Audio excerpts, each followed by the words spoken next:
Қайырлы күн, құрметті достар, сіздермен ұлттық ұлан әнбі ансамблі ерлер хорының көркемдік жетекшісі мен лейтенант Алтынбек Бауыржан Ержанұлы.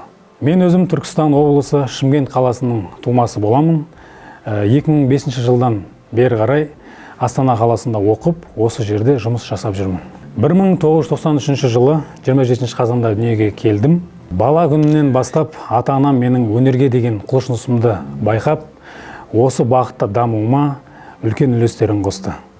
Басында сүйікті анашым үйде өзімен жеке дайындалып, қолынан келгенше жаңа әндер үйретіп жүрді. Кейіннен аудандық музыка мектебінің үйірмелеріне қатысып, ән айтып қана қоймай, анда домбыра, фортепиано және баян сынды аспаптарда ойнауды үйрендім. Шет елдерде өтетін балалар байқауларында республикалық, кейіннен халықаралық деңгейде өтетін үлкен байқауларға қатысып, топ жарып, жоғарыдан көріне бастадым. Атап айтсам, 2004 жылы Өзбекстан Республикасы Сурхандария қаласында өткен халықаралық балалар овази деп аталатын балалар байқауында бас жүлдеге ие болдым.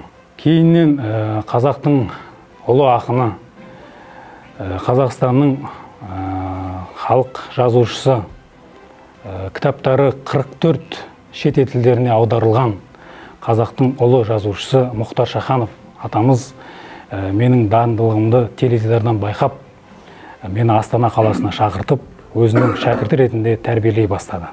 Ол кісіні ұстаз емес, басынан бастап еркелеп, ата деп атап кеттім. Атамыздың көптеген іс-шараларында, өлең, жыр кештерінде өнер көрсетіп, жоғары мәртебеге ие болған жайым бар. Ары қарай 2005-2009 жылдар арасында Қазақ ұлттық музыка академиясына хор дирижерлік мамандығы бойынша 5 сынып мектеп оқуға түстім.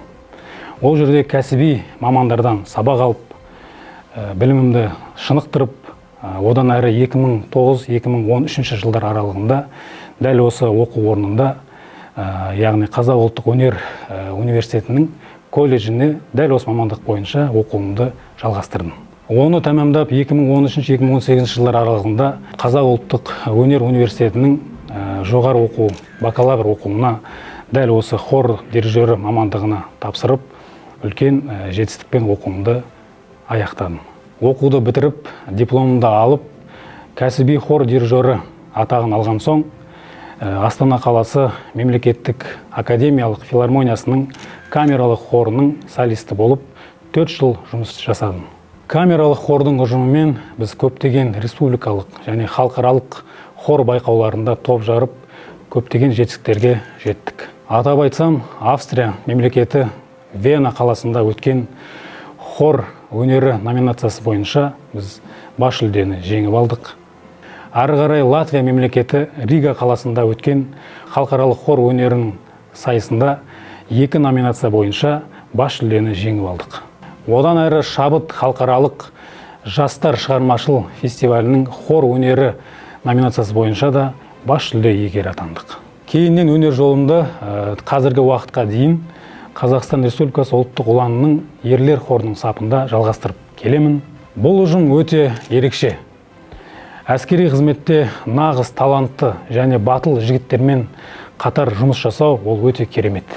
Бұл ұжыммен де біз көптеген үлкен жетістіктерге жетіп жатқан жайымыз бар. Атап айтсам, Башқұртстан Республикасы Уфа қаласында өткен халықаралық фольклориада 2021 фестивалінің қатысушысы, 2022 жылы Ақтөбе қаласында өткен Қазақстан бойынша ең престижді байқаулардың бірі Жұбановтар әуені деп аталатын хор байқауының бас жүлдесі иегері атандық.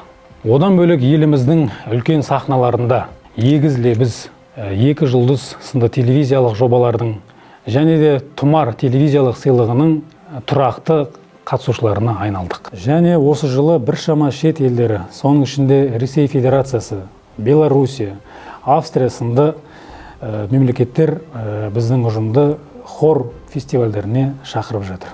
Хор жетекшісі қызметінен бөлек мен әрине өзімнің жеке шығармашылығыма да көп көңіл аударамын. Өзімнің авторлық әндерімді жазып, көптеген вокалдық байқауларға қатысып, телевизиялық жобаларға жиі қатысып тұрамын.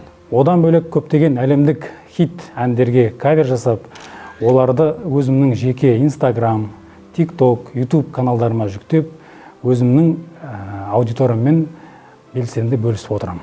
Сол каверлерінің арқасында өткен жылдың басында Мәскеуге шақыртып алып, әйгілі Андрей Малаховтың «Привет, Андрей» кешкі бағдарламасының сыйлы қонағы болып, ТМД елдерінің миллиондаған тыңдармандарына керемет әндерімен тарту жасап, егемен Қазақстанымызда көптеген талантты жас өнерпаздардың бар екендігін тағы да бір рет дәлелдеп қайттым. Алдағы уақытта алға қойылған көптеген іс-шараларымыз бар, оның барлығын біз сіздерге міндетті түрде паш ететін боламыз. Ал сіздер біздің Instagram, YouTube, TikTok арналарымызға тіркеліп, біздің шығармашылығымызға қолдау білдіріңіздер. Баршаңызға күндеріңіз сәтті болсын деп тілеймін.